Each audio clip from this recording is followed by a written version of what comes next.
Hello, property nomads. Hope you're doing well. It's been a little while since we've done a video having a go at the Mayor of London, Sadiq Khan, but this is exactly what we're going to do in this video because the hypocrisy at TfL and the hypocrisy that the Mayor of London lives by it knows no bounds. And this article that we're just about to go through is another great reason of one rule for one rule for another, and people just not understanding or just not caring about the environment. So let's head over to this article. Admittedly, I've just gone on the wrong article there. Here's the right article. So Sadiq Khan appoints a councillor who racked up thousands of air miles, and he's appointed him as an environmental chief. Fantastic. What an absolutely wonderful idea that is. Let's have a look through this article. So he's appointed a chap, apologies for getting your name wrong, it's either Mete or Meet. I'm going to say Mete for now. Mete Koban. He's been accused of hypocrisy and nicknamed High Carbon for urging the public to take personal responsibility for cutting emissions whilst he maintained a jet-set lifestyle in the last year or two. Now, he will quit his job as a Hackney councillor to start work as Mr. Khan's £148,000 a year Deputy Mayor of London for Environment and Energy. And he will start that on, it says Thursday, I assume that's the 1st of August.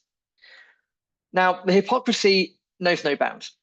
So anyone that likes to preach about low carbon, low emissions, low traffic neighborhoods, all of that sort of mumbo jumbo, climate change this, climate change that.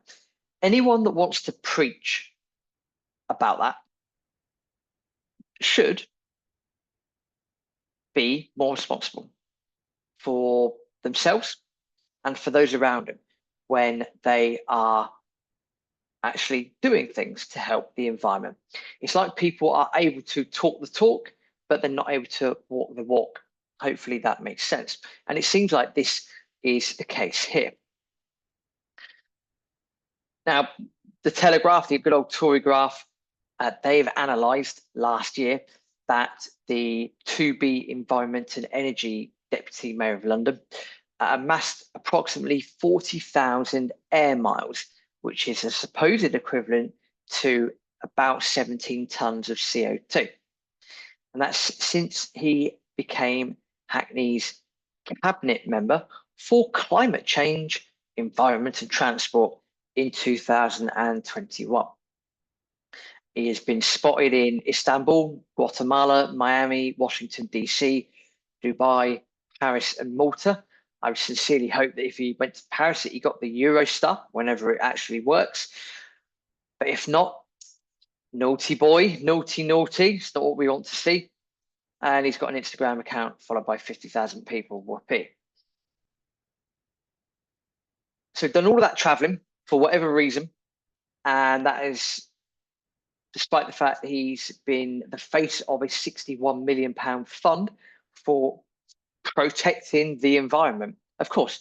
So out of interest, what the hell does Guatemala have to do with London's low traffic neighborhoods?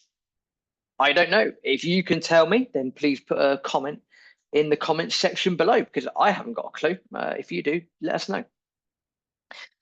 This guy, Mete Koban, I have got his name right, Mete Koban. He also is a champion of low traffic neighborhoods, which, funnily enough, actually increase pollution because of the amount of travel chaos that they actually create. And he has supposedly told his social media followers, and I quote, "If we all take action, we'll have cleaner air," end quote. Of course, he has to preach about clean air. He has to preach that we're all in this together. Oh yeah, I'm off to Miami. See you later on. Take care. Oh, sorry, off to Guatemala. See you later. Paris, yeah, I'm just going to fly over there. Thanks. Malta, yeah, I'm just on a bit of a summer break. Bye-bye. My friend, it does not work like that. If you're going to preach to people about the environment and you are going to preach to people that we're all in this together, then what I'd suggest you do is walk. I suggest that you use your, I imagine, subsidizing travel for TFL. Maybe that's a good way to go from A to B. Rather than taking a holiday in Guatemala, go to Grantham. Bollocks knows what's there, but go to Grantham.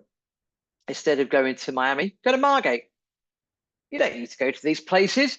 You're a climate champion, my friend. You don't need to fly. You don't need to do any of this stuff because you are preaching to people about the environment. You're preaching to people that we're all in this together and we've got to do it for the benefit of the world.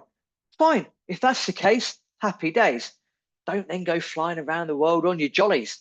So I'm pretty sure if you are trying to get cleaner air to your constituents or ex-constituents, and you want to do the best you can for London on your £148,000 salary, which I imagine also includes a hell of a lot of benefits as well that will be good for you, good for your family, etc., etc. You don't need to be flying around the world. You don't need to be going anywhere. Use the Elizabeth line, use the Northern line, use whatever transport you can that the TfL has kindly provided you. You don't need to go abroad, my friend. It's unacceptable that you do that. Am I wrong or am I wrong? Or am I right? I don't know.